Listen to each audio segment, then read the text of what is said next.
Bem-vindos ao Carreira em Ação, o podcast que traz insights, dicas e histórias inspiradoras para impulsionar sua jornada profissional. Eu sou Denise Oliveira e aqui exploramos os caminhos e desafios do mundo corporativo. Hoje vamos falar sobre o papel da comunicação na liderança do futuro. E eu tenho o prazer de receber William Serantola. O William eu conheci num evento do Flávio Maneira.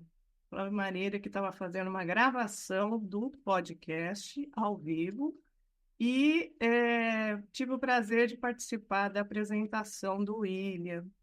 E aí eu convidei, a gente está nesse conflito de agenda e finalmente casou essa oportunidade que a gente tem aqui de conversar. Então, eu gostaria, William, que você se apresentasse para quem não te conhece. Ok. Bom dia, gente. Bom tê-los aqui. Se você está assistindo em algum momento, né? O nosso tema aqui é comunicação e liderança. E eu sou o William, eu sou biólogo de formação, mas eu tenho uma carreira um pouco diferente. Eu fui da área de comunicação para marketing, né? Na verdade, eu comecei em marketing, depois eu migrei para comunicação, fiz meu mestrado em administração e doutorado em comunicação, e tenho dedicado muito esforço no sentido de utilizar neurociências para entender melhor os processos de comunicação. Hoje eu não só tenho atividade docente, como faço consultoria, especialmente comunicação e liderança. E a gente está fazendo bastante uso de vários insights que vêm das neurociências que possam permitir e entender por que certas coisas funcionam na comunicação do líder e certas coisas não funcionam. Então, hoje nós temos mais evidências para entender como esse processo acontece, né? Então, eu atuo na consultoria, tenho atividade docente também na USP, na Fundação do Cabral, com o pessoal da Casper, FIAP, né? E, obviamente, na consultoria tenho tido muita oportunidade de conversar muito com as lideranças ao longo desses 11 anos, né? De tal forma que eu possa compartilhar com vocês aqui algumas situações e experiências que eu tenho observado nas organizações e os desafios que as lideranças têm enfrentado, né? Muitíssimo obrigada, William, por estar hoje nesse episódio compartilhando, nossa, esse vasto conhecimento e experiência que você tem. Começando, você comentou que na experiência que você tem e o que você anda vivenciando nas empresas, como a comunicação impacta no business, né, das empresas. Eu tenho aqui uma informação que eu coletei, que segundo a pesquisa Tendências da Comunicação Interna em 2023, desenvolvida em parceria da Agência Ação Integrada com a Associação Brasileira de Comunicação Empresarial, a ABERJ, foram entrevistadas 163 empresas de todo segmento em todo o país. De acordo com esse estudo, vou levantar aqui 4 pontos específicos que as empresas relataram no quesito comunicação. 74% demonstraram dificuldade em engajar as lideranças como comunicadores. 55% em fazer a comunicação chegar ao operacional. Ou seja, o relacionamento aí com o líder e a equipe não anda muito bom. Comunicar a estratégia da cultura da empresa, 54%, está ali com a comunicação com as equipes, muito próximo, e gerenciar o excesso de informações, 51%. Ou seja, o que o líder recebe não deve ser totalmente na íntegra passado por outra equipe. Existe um filtro, que é uma das competências dos líderes. Com esses dados, eu acho que dá para a gente conversar, e somado com a tua experiência da consultoria que você trouxe, por que o ser humano tem tanta dificuldade de se comunicar e por que não conseguimos evoluir nessa habilidade ao longo dos anos? Pois bem, vamos lá. Como você começou citando, por que o ser humano, né? Então, eu vou me dar a liberdade de dar 2 passos atrás, e aí eu vou fazer uso das neurociências, tá? Para a gente começar a entender esse processo. Por que a gente se comunica? Porque nós somos seres sociais. Como espécie, a gente achou a solução de sobrevivência através da comunicação. Nós vivíamos pequenos grupos dispersos, nômades. Mas para você construir um grupo orgânico grande, você precisa de outras maneiras de garantir essa coexistência. A linguagem veio como um elemento fundamental nesse processo. Aliás, os paleoantropólogos que estudam esses aspectos, conversando com neurocientistas, estão observando que lá pelos 70, 80 mil anos atrás, houve uma mudança importante no nosso comportamento, porque começou a haver todo um processo de simbolização. Isso foi lá no Paleolítico Superior. Então, pintura em cavernas, artefatos de pedra lascada, sepultamento com ritualização. Então, eles começaram a perceber que existiam vários elementos que estavam conectando o simbólico. Porque se a gente for separar alguma coisa-chave hoje, os antropólogos falam, olha, se alguma coisa que diferencia o humano é a capacidade de simbolizar. E a linguagem provavelmente entrou como um processo fundamental nesse processo. Então, quando a gente fala de ser humano, porque é difícil de comunicação, porque ela é sofisticada, ela exige muitos recursos, e assim, comunicação começa em mim, mas termina no outro. Então, não é porque eu disse, eu garanto que a Denise entendeu. Por quê? Porque cada um de nós tem um repertório, uma história pessoal, tem uma formação acadêmica, às vezes eu chamo de deformação, porque é a forma como a gente vê o mundo, né? Quer dizer, todas essas nossas experiências vão adicionando óculos que a gente olha a realidade. Então, a realidade é múltipla. A depender do meu ponto de vista, eu enxergo a realidade de forma diferente. Então, se eu vou me comunicar com alguém, eu uso o meu repertório, a minha linguagem, e esse código chega até o outro lado. Só que, se eu não usar o código correto, ele pode causar um desentendimento. Exemplo, fiz um projeto de planejamento de comunicação na consultoria com uma grande empresa de construção. Era uma campanha de missão, visão e valores. Entre os valores estava lá excelência. Só que essa excelência vinha derivada do quê? Total Quality Control, 5S, Kanban. Só que para falar isso para 10 mil operários na obra, é impraticável. Como é que a gente faz? Senta com eles e conversa, explica com eles e eles traduzem para a gente, na linguagem deles, o que é excelência. E a tradução deles foi muito simples. Faça bem da primeira vez. Significa qualidade, cumprimento de prazo, utilização correta de recursos. Então, ele sabe o que é excelência. Ele só não usa a expressão excelência, que tem um código próprio para isso. Então, se eu insisto em falar em excelência para quem é operário de obra, é inócuo. Eu estou usando o código errado. Então, do ponto de vista humano, o processo de comunicação ele vem evoluindo, assegurou o nosso convívio social, e quando a gente entra nesse estágio mais evoluído de organizações, muitas pessoas, diferentes países, diferentes línguas, diferentes culturas, a gente vai ver que esses desafios se sofisticam, né? A pesquisa que você mostrou, ela não só mostra esses dados agora, como se você fizer, e eu fiz isso, desde 2014, esses dados, por exemplo, de por que a liderança não é uma liderança comunicadora, tem mais de 10 anos esse problema. No Brasil, na América Latina, nos Estados Unidos e na Europa, inclusive Ásia. Então, essa não é novidade. A pergunta que se faz é por que durante tanto tempo o mesmo problema continua acontecendo?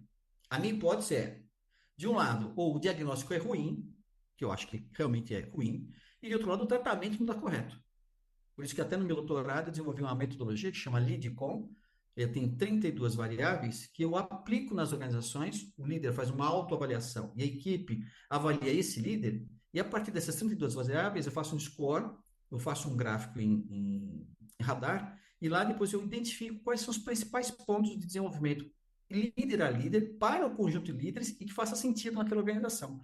Aí a gente faz um plano de ação. Quando você fala que o diagnóstico é ruim, o que você se refere? O diagnóstico que a comunicação não está fluindo é ruim? O que você quer? O que acontece é que eu venho da área de biológicas, tá?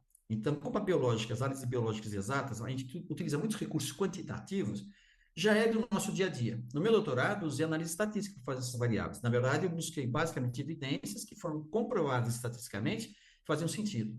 As humanidades têm mais dificuldade em trabalhar com quantitativo. Então, muitas vezes, a gente tem utilização de métricas que são muito, eu vou chamar aqui de subjetivas, elas podem ter mais profundidade. Por exemplo, uma das dificuldades da comunicação é como comunicação impacta negócio. Aumenta faturamento? Aumenta vendas? Aumenta a retenção de talentos? Como é que eu meço isso? Essa é a grande questão. A gente sabe que a comunicação impacta positivamente, mas a gente precisa dar qualidade a esses dados para que a gente possa convencer os principais decisores que a comunicação faz diferença. E eu tenho clareza de que faz diferença. Por isso que quando eu fiz o doutorado, eu fiz exatamente buscando uma metodologia que eu pudesse aplicar na prática para dar clareza sobre isso. Então, respondendo a sua pergunta, há uma dificuldade, métrica é um desafio e os comunicadores sabem disso. Você, comunicador que me assiste aqui, sabe disso, né? Muitas vezes o pessoal faz o que a gente chama de métrica de base.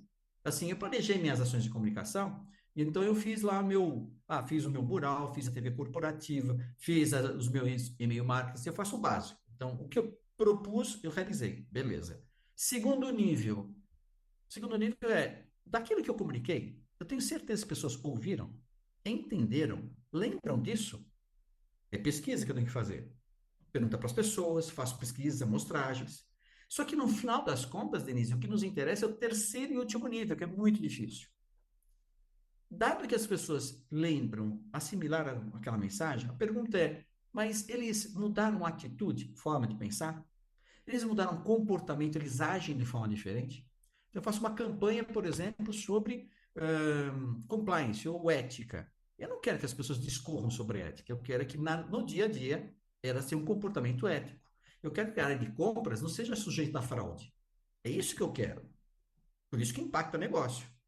Só que os comunicadores, em geral, têm dificuldade de chegar nesse terceiro nível. Isso que eu descrevi chama régua de Lindemann. Eu utilizo em consultoria, que é muito simples, muito intuitiva, mas dá trabalho.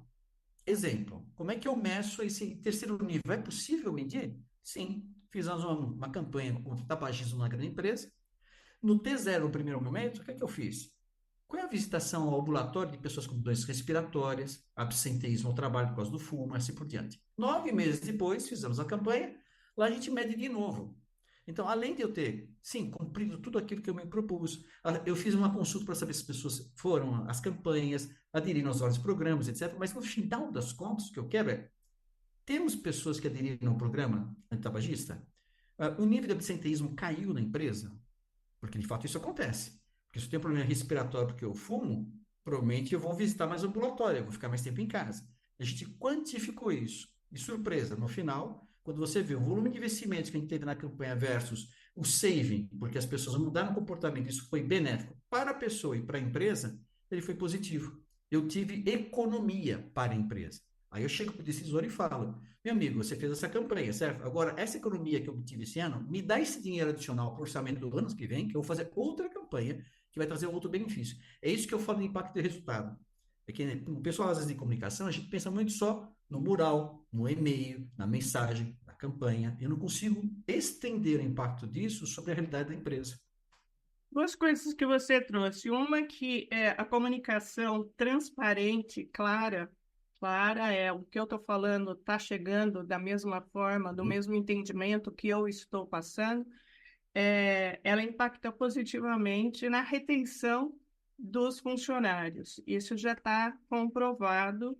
E por quê? Porque as pessoas entendem que, de uma forma clara, quem é a empresa, é, onde estou atuando, de que forma a empresa está se comunicando comigo e eu estou entendendo, e eu tenho clareza que para onde estamos indo, né? Estamos todos indo para a mesma direção.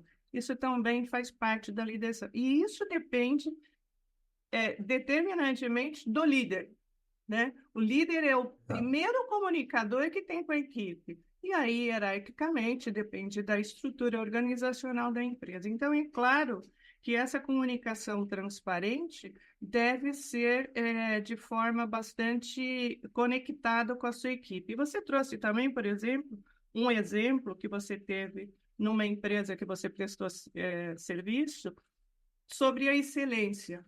Como é que eu vou falar de excelência, né?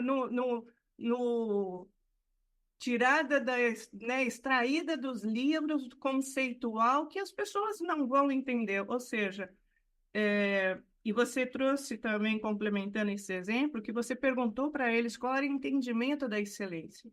Então, duas perguntas que eu tenho em relação a isso.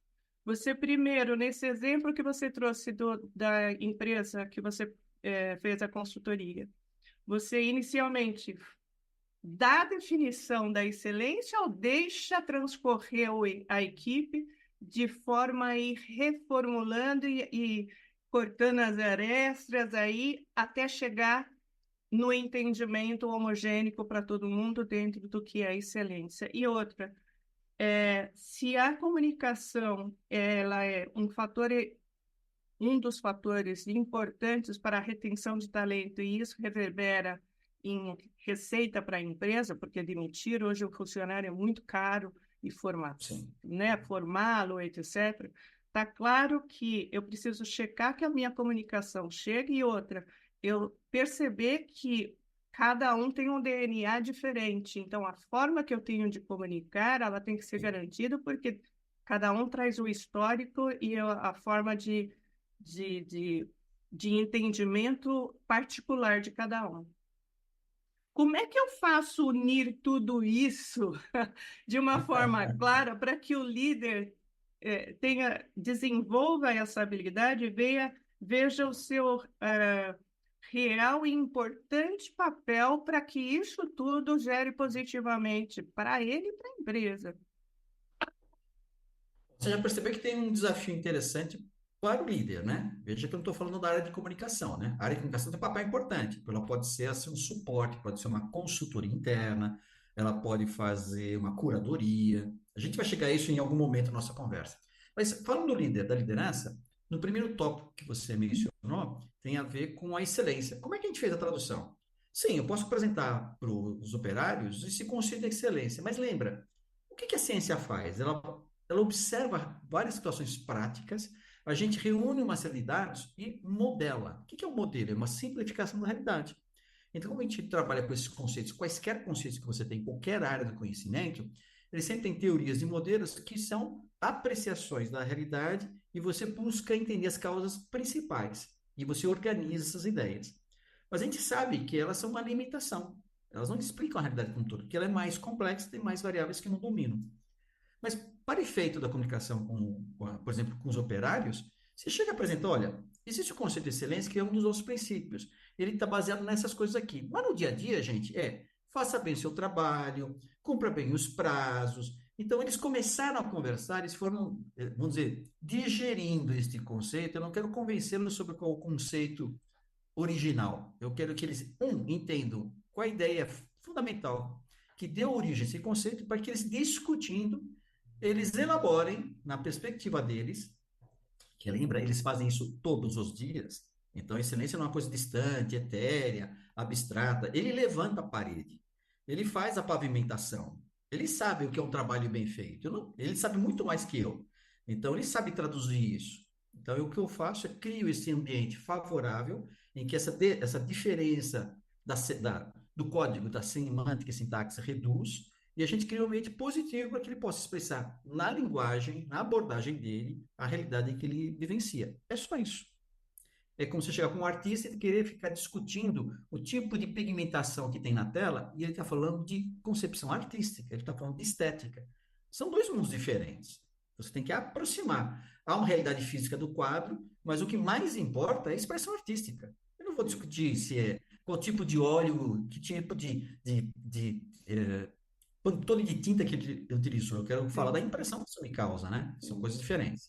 E do ponto de vista da retenção, o outro que você mencionou, é muito isso mesmo, né? Quer dizer, o líder precisa estar muito atento, porque a gente sabe que quando você tem um ambiente saudável, que é seguro psicologicamente, quer dizer, o que é esse ambiente? Tem confiança, boa relação, as pessoas falam abertamente o que pensam, o que sentem. Então, eu posso manifestar minha opinião, talvez seja discordante da minha liderança.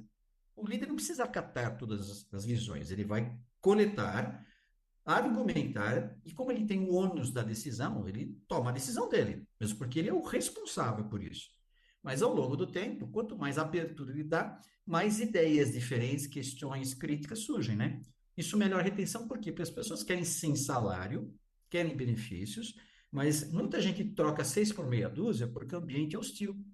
Quer dizer, é um sofrimento humano, né?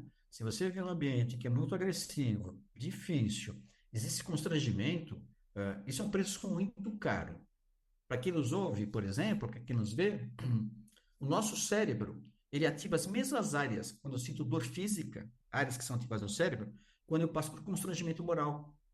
Então, quando eu estou num ambiente que é tóxico, que as pessoas passa por constrangimento, alguém humilha alguém, não só a pessoa que passa pela humilhação, ativa algumas áreas do cérebro que tem semelhança com dor física, quer dizer, para o cérebro, a dor é a dor, não importa se ela é física ou de caráter moral, por exemplo.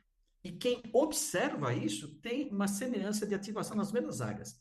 Isto é, por que é um ambiente tóxico? Porque não é só ruim para quem passa pela situação, mas é ruim para quem observa. Sabe aquele papo de vergonha alheia? É mais ou menos isso que a gente sente. Realmente, a gente tem um espelhamento de ativação no cérebro de coisas que a gente observa. Por isso que a forma como o líder se comporta, como ele se comunica, tem efeito importantíssimo sobre a equipe. Então, não só o que ele fala, mas o jeito que ele fala, as expressões, esse conjunto comunica.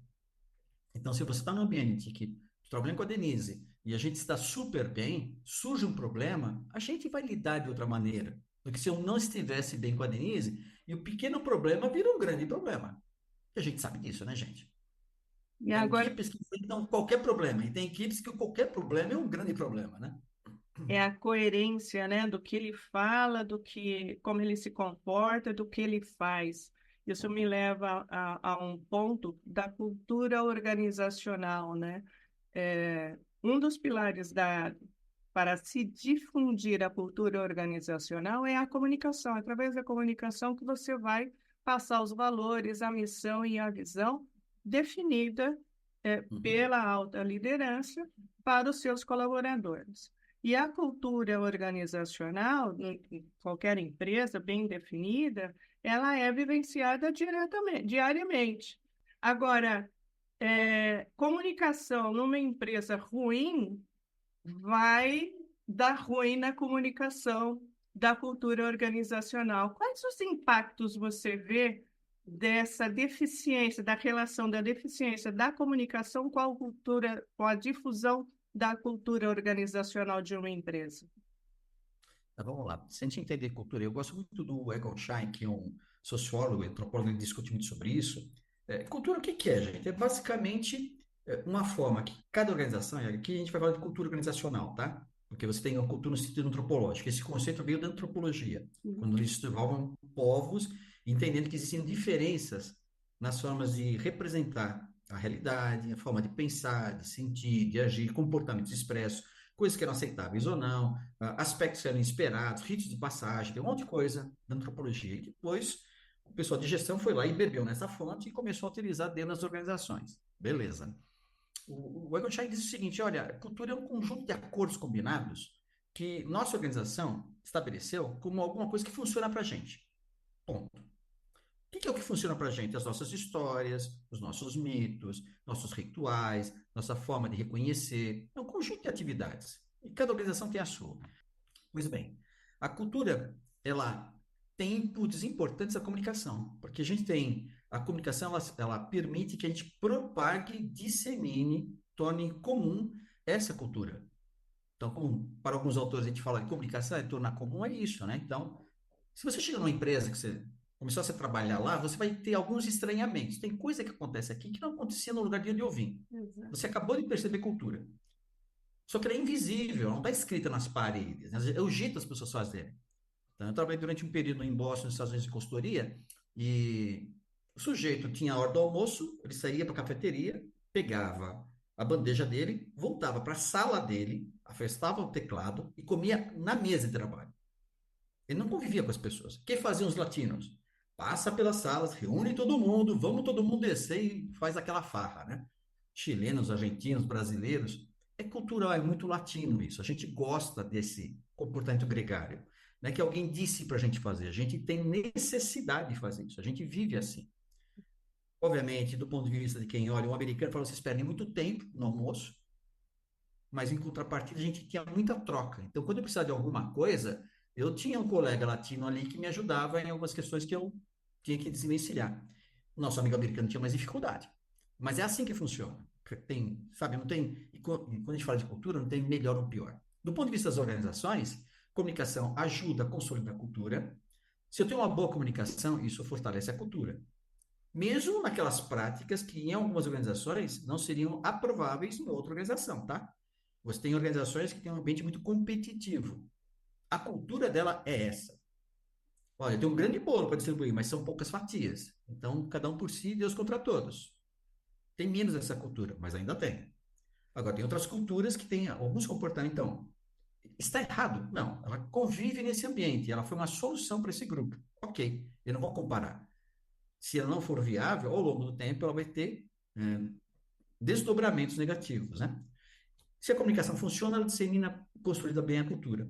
A depender dos valores que estão envolvidos nessa cultura, ela pode entrar, às vezes, em conflito com a comunicação. Olha, tem uma cultura que é muito centralizadora.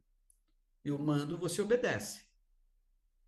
Então, provavelmente a comunicação, se o estilo de liderança é muito centralizador, dificilmente você vai ter muitos canais de comunicação, de trocas, reuniões abertas. Você sabe que não vai ter. É alguém fala, alguém ouve. Agora, ao contrário, se tem uma cultura que valoriza a participação, a colaboração, isso estimula uma maneira de comunicação mais aberta. E se a gente olhar na realidade específica do líder, que eu acho que isso é importante falar, independente da cultura da organização, obviamente você vai seguir muita coisa, mas em tudo que a gente faz no dia a dia com as equipes, tem lá 20% das atividades que só depende do seu jeito de fazer. Vamos dizer que a minha cultura da organização é meio pesada, rígida, difícil, mas euzinho consigo, com a minha equipe, ter um ambiente mais favorável.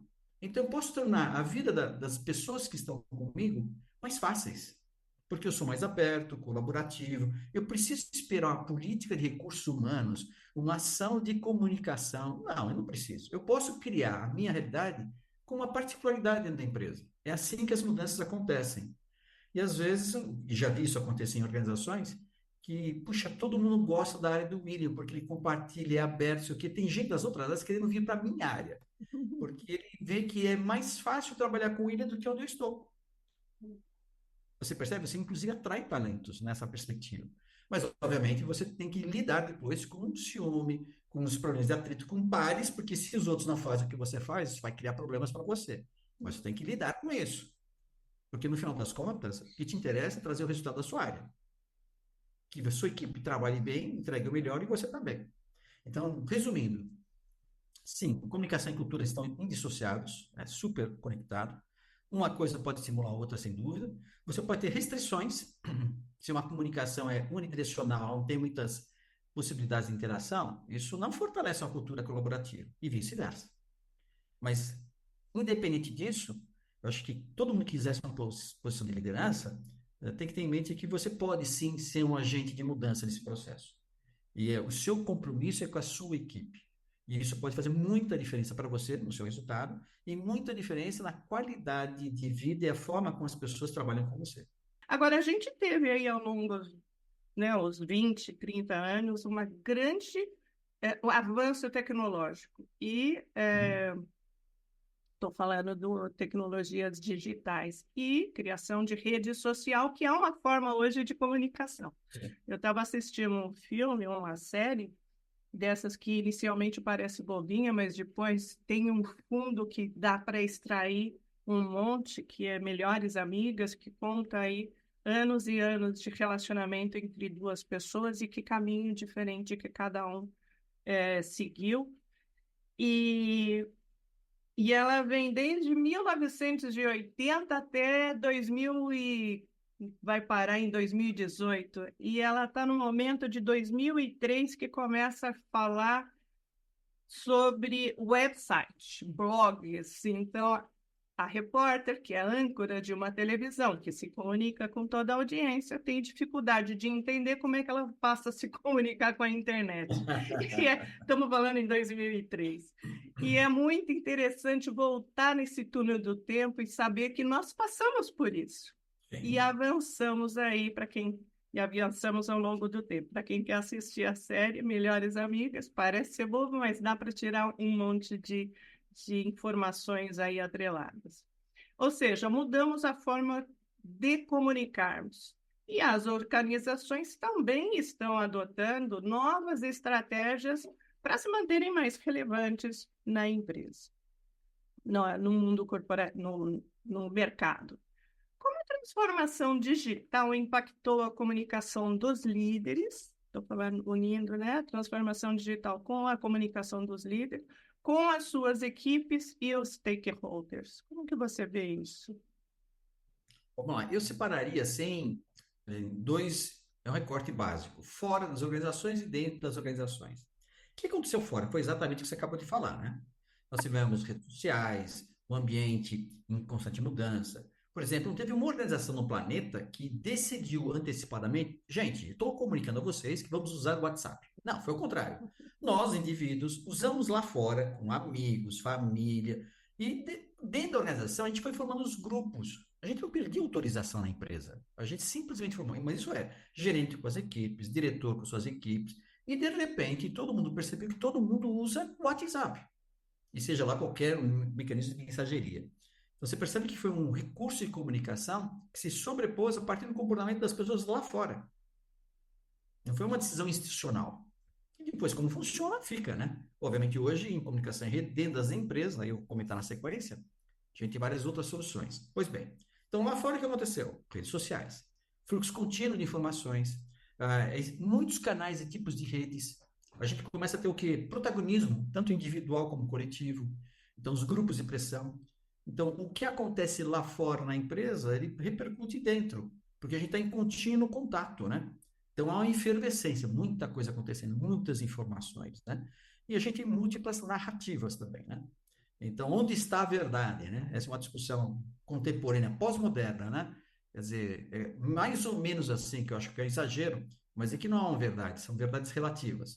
De fato, a verdade absoluta, se a gente vai voltar no Renascimento e Idade Média, você ia olhar para a igreja, com a verdade estabelecida pelos livros, né, pela igreja de forma geral, né? Mas, ou a verdade na ciência moderna pela evidência científica, né? Mas a gente sabe que a interpretação da realidade é múltipla, né? Aqui, aliás, vai um comentário sobre o nosso cérebro, como a neurociência ajuda a gente a entender isso. O nosso cérebro é uma máquina de construir significados. Então, nós o tempo todo estamos sujeitos à nossa própria realidade, estado corporal, emocional, cognitivo, e a gente tem contato com uma série de estímulos lá fora, o mundo. A maneira como eu vejo o mundo depende muito do meu estado interno. Ou você acha que você toma boas decisões quando está com raiva? Não. Ninguém toma boas decisões quando está com raiva. Aliás, não quero deixar ninguém triste aqui, mas, por exemplo, para os neurocientistas, estar apaixonado é um estado de demência. Quando você faz ressonância magnética de um cérebro de uma pessoa apaixonada com o cérebro de uma pessoa em estado de demência, as áreas ativadas e inibidas são muito semelhantes. Então, para os neurocientistas, eles falam: olha, é um estado provisório de demência, paixão. As pessoas não pensam direito. Aí faz aquela tatuagem com o nome, né, do ser amado, né, no lugar, no braço, na testa, seja lá onde for, né? Não foi uma boa ideia. Quer dizer, se tivesse juízo, na hora não faria. Mas tudo bem, a vida é assim mesmo, né? Então, fora das organizações, houve uma revolução super importante, que obviamente transbordou para dentro das empresas. E dentro das empresas, a gente começa a ter um fluxo multilateral, diferentes tipos de canais digitais. A gente, por outro lado, tem um trabalho presencial e remoto híbrido.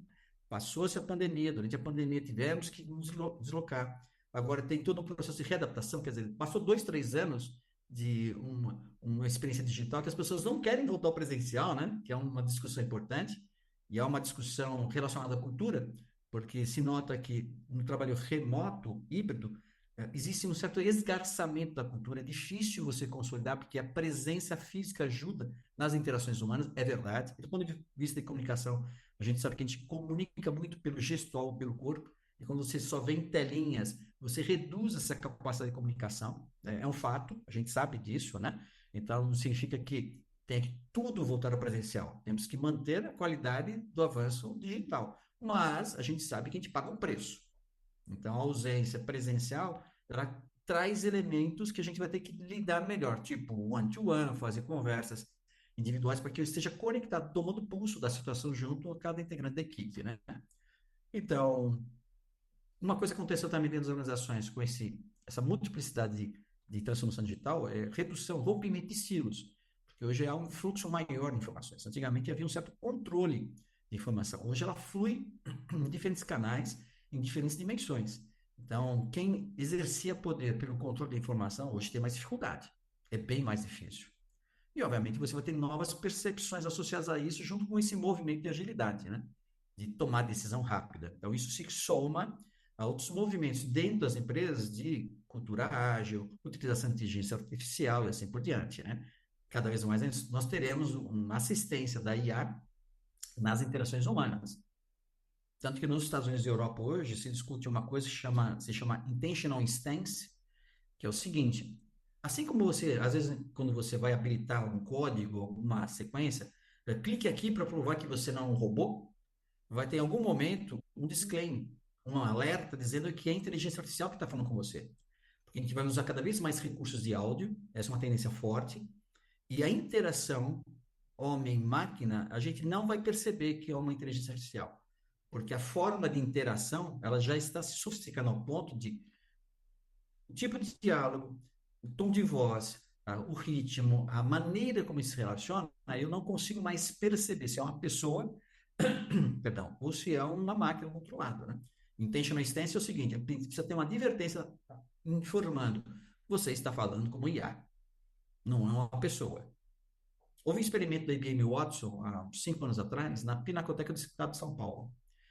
Se você tiver interesse, vale a pena, no YouTube está lá, A Voz da Arte, 3 minutos de um vídeo curto, em que eles pegaram o IBM Watson, durante 6 meses, treinaram essa inteligência artificial e escolheram alguns quadros dentro da Pinacoteca e que eu, visitante, ganhava um radinho, que não é um radinho que tem uma coisa gravada. Eu parava lá na frente de algumas obras e eu perguntava para a obra, através do radinho, portanto a IA ia responder, qualquer pergunta sobre qualquer coisa sobre aquela obra de arte. E a IA é capaz de responder de forma muito sensível à obra de arte. Então, a gente já está no momento em que a IA consegue conversar com a gente sobre coisas tão abstratas e tão desafiadoras como a estética. Então, se você tiver tempo, dá um pulinho lá, IBM Watson, a Voz da Arte, vale a pena. É uma coisa assim, bastante impressionante. A maneira como a IA conversa, como ela articula, porque não tem nenhuma pergunta de protocolo, são perguntas abertas. Então, isso traz vários elementos interessantes sobre a maneira como a gente se relaciona com as coisas, né? E esse projeto surge quando eles conversaram com as pessoas e viram que quase 80% das pessoas não iam ao museu. E aí perguntaram por que isso acontece. E aí as pessoas dizem, olha, porque o museu não é uma coisa que conversa comigo. Porque eu tenho perguntas que eu tenho vergonha de fazer. Mas agora, com a utilização do áudio, a gente é capaz de fazer perguntas em tempo real e ter uma resposta em tempo real da IA, porque ela tem uma curadoria sobre isso. Ela fala estilo de arte, fala sobre o pintor, a intenção da obra, ela fala sobre aspectos abstratos estéticos, mas de uma maneira bastante sensível. Vale a pena. E ótimo, está anotado, eu vou colocar na descrição do episódio. Você citou a transformação uma das transformações tecnológicas que estamos tendo mais recente, que é a IA. E a IA depende, a resposta que você precisa depende da pergunta que você faz.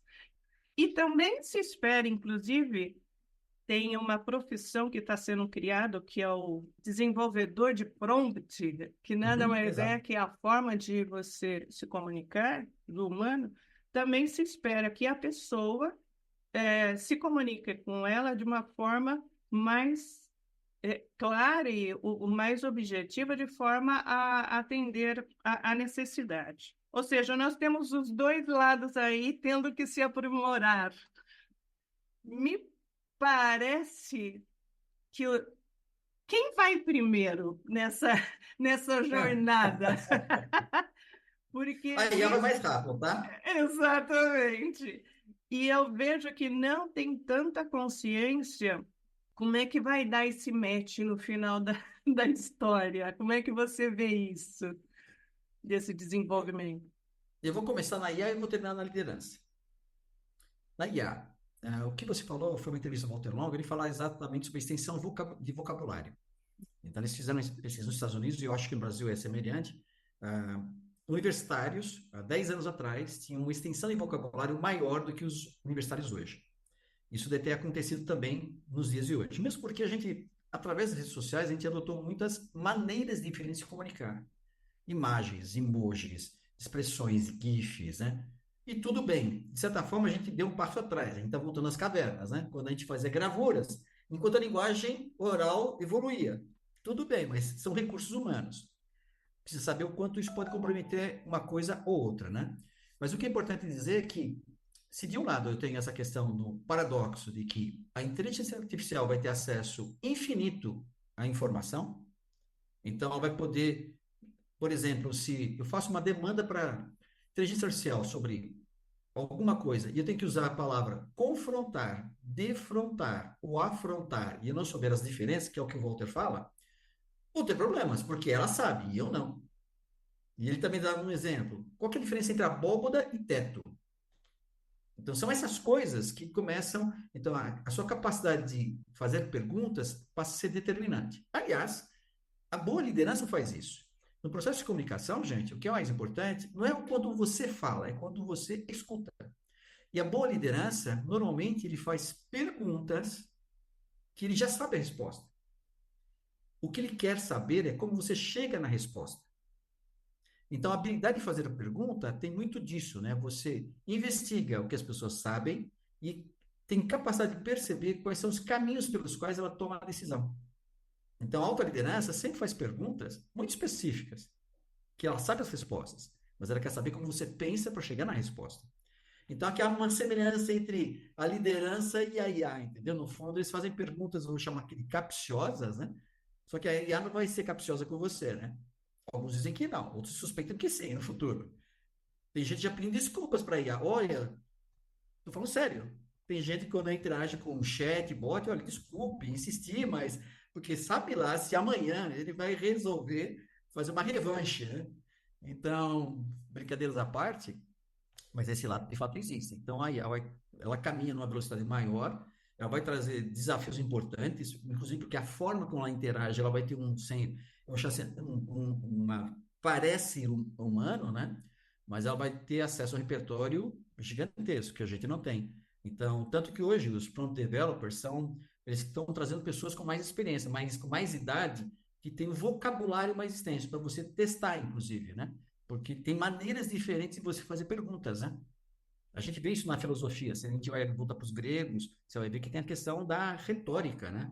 Então, toda a questão da arguição, hoje a gente fala muito persuasão, mas a retórica vinha disso, a capacidade de você construir argumentos a tal ponto que você derrube os argumentos do seu adversário. E retórica, inclusive, era uma virtude considerada importante para os cidadãos na época. Assim, como propriedade, status e retórica, porque ele ia numa área pública e ele defendia abertamente as ideias. E ter domínio da retórica era alguma coisa que já na antiguidade era fundamental. Ele fazia parte do posicionamento como cidadão, né? Lembrem que no caso da democracia grega, o cidadão é basicamente homens, não envolviam mulheres, escravos, etc. A gente tem, às vezes, uma ideia meio ilusória sobre a democracia grega, né? Quer dizer, ela é meio restritiva, não é isso tudo que a gente imagina, não. Mas resumindo a resposta, sim, a IA trazendo desafios e certos paradoxos, né, na forma de interação com ela, vai exigir mais do humano para interagir com uma inteligência que vai ter uma amplitude de cobertura de conhecimento gigantesco e uma capacidade de processamento muito veloz. Mas do outro lado, a gente vê que a liderança também faz isso, né? A boa liderança no futuro vai, vamos dizer, vai emular a IA, quer dizer, como eu trabalho melhor as perguntas, como eu tenho uma escuta que seja mais capaz de identificar oportunidades, como eu vou trabalhar com as diferentes gerações que você mencionou, né? De tal forma que eu possa buscar maneiras diferentes de capturar respostas diferentes das pessoas, né? Liderar muito isso, ele vai ter que ter muito essa habilidade de combinar esses diferentes recursos, porque diferenças intergeracionais, diversidade, eu entendo isso tudo como um recurso. Você tem possibilidades. Como é que eu faço o melhor uso das possibilidades que eu tenho? Porque no final das contas, você contratou pessoas pelo talento que elas têm. E como você dizia, né? Quer dizer, uma empresa o que que é? Um CNPJ, mas é um conjunto de CPFs. No fundo, um CNPJ são pessoas. Só que cada CPF tem uma personalidade, uma formação acadêmica, uma história pessoal e familiar, uma tradição religiosa. É um mosaico, gente. Como é que eu faço o melhor uso para os recursos, como recursos, para que eu utilize isso como um impacto importante para a organização? Estou chamando aqui recursos de forma muito instrumental. Eu não penso dessa maneira, mas como eu faço uso desses talentos, dessas histórias, dessas vivências que sejam positivas para o grupo e para a empresa, né? Não sei se eu respondi muito a sua pergunta. Claro que respondeu.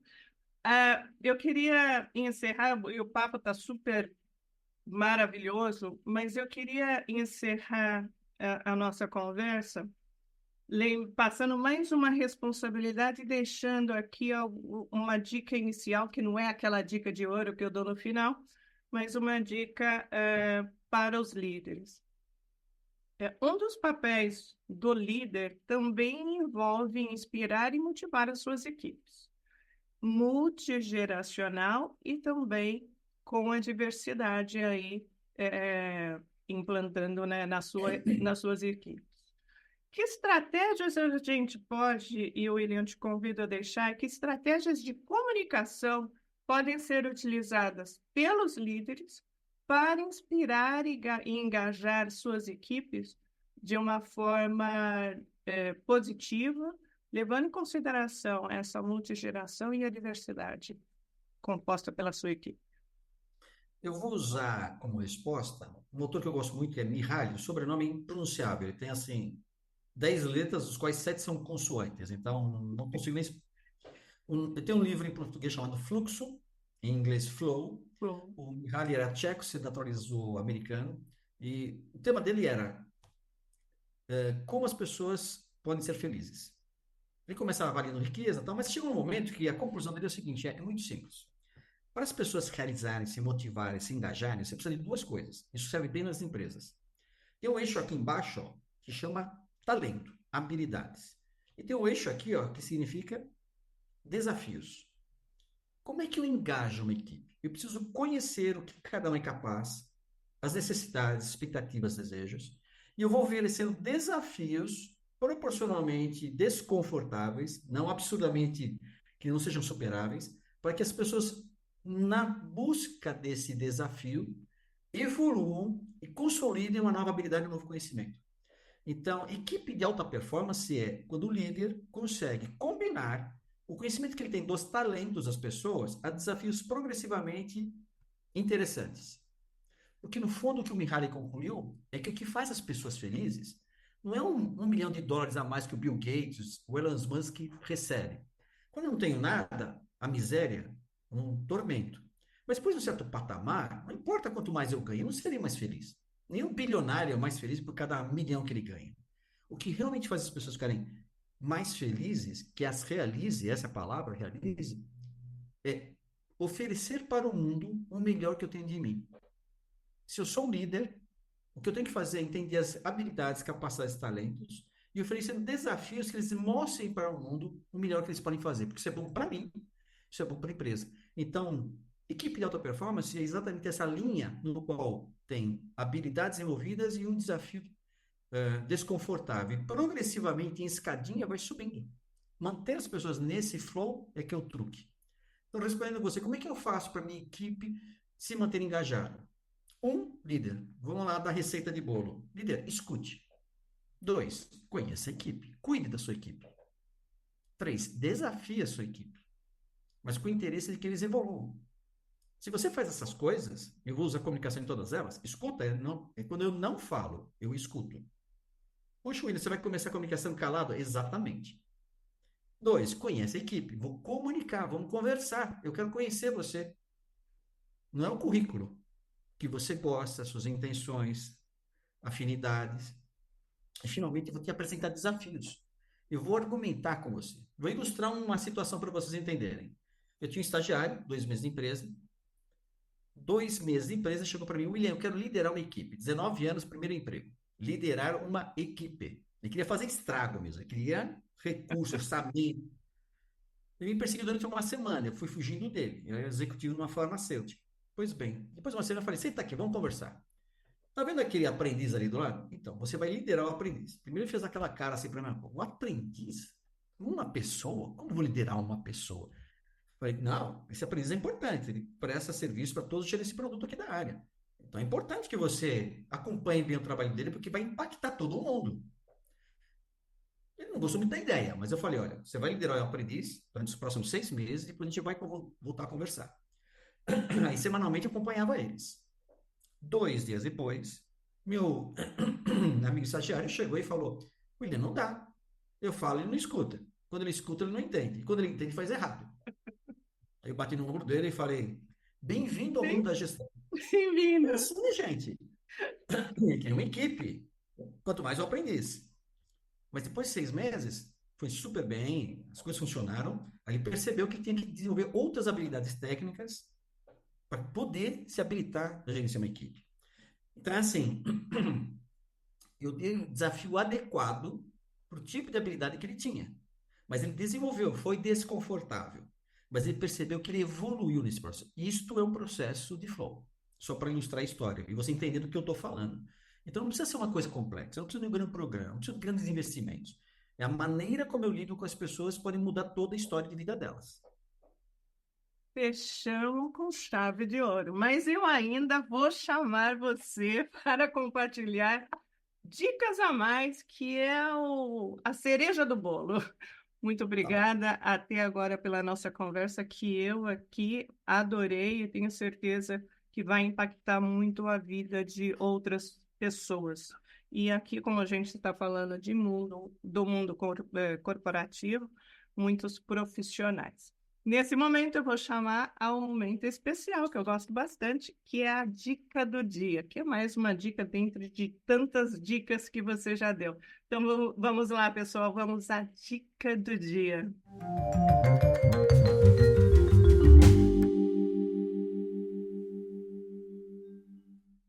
Pessoal, recomendo dois TEDs, dois vídeos. Um eu já mencionei aqui, que é o Simon Sinek. Você vai colocar lá no Google TED, Understanding Empathy, entendendo empatia. E o Simon Sinek, ele trabalha muito com organizações, então ele fala vários aspectos sobre como você constrói empatia nas relações entre liderança e equipe. Então, essa é a primeira sugestão de vídeo. A segunda é da Lera Borodsky. Eu vou depois passar para a Denise, o nome correto. Borodotsky. O nome do TED é How Language Shapes the Way We Think. Como a linguagem organiza, formula, define a maneira como eu penso. Não sei se você já percebeu. Quando eu penso sozinho, uma coisa. Quando eu falo, eu penso de forma diferente. Depois a gente conversa sobre isso. E dois livros. Um livro que eu gosto bastante, mas isso assim para os aficionados, tá? E não tem muito a ver totalmente com o que está falando, mas atravessa tudo isso. Chama O Cérebro e a Evolução e Linguagem, do Paulo Saraiva, um professor neurofisiologista na UNB, ele já faleceu, mas ele faz um percurso da evolução do cérebro, da processo de comunicação, sai desde os animais até chegar no gênero humano, falando com o processo de linguagem estabelece. Tem muitas conexões interessantes para quem lida com pessoas. E esse daqui, que é assim, muito prático, ele é um professor que está com a gente junto no Einstein, nos programas de neurociência aplicada à gestão de pessoas, que é o Leandro Oliveira, Cérebro e as Emoções. Então, você não vai encontrar aqui um livro, nossa, ele fala de neuroanatomia, não. Ele vai pegar situações, cérebro apaixonado, cérebro invejoso, e ele vai falar o que acontece no cérebro quando a gente expressa essas emoções. Então, ao contrário, ele parte do sintoma para falar a causa. Então, é bem didático, ilustrativo, simples, é bem legal. Então, seriam esses dois TEDs, esses dois livros e os comentários que eu fiz durante o nosso papo de hoje. Fantástico, tá tudo anotado. Vou colocar na descrição para ficar mais fácil as informações, o acesso às informações. E, mais uma vez, muito obrigada pelo seu tempo, pela sua disponibilidade, pela sua disposição de estar aqui com a gente, batendo esse papo super gostoso. Gente, muito obrigado pela paciência, atenção. E sigam a Denise aqui no podcast dela. Tem muita gente interessante falando sobre muitos assuntos legais. Um abraço a todos. E eu vou deixar também o link do seu LinkedIn para as pessoas te conhecerem um pouco mais. Eu sei que tem vários artigos que eu acompanho todos. E assim chegamos ao fim deste incrível episódio. Espero que essa conversa tenha gerado insights e feito você refletir sobre o tema que é tão importante nas organizações, que é comunicação. Se você gostou, não deixe de compartilhar com seus amigos e ativar o sininho para acompanhar os próximos episódios. Obrigada por acompanhar o canal e nos vemos na próxima semana. E não deixe de agradecer a sua vida. Um forte abraço a todos.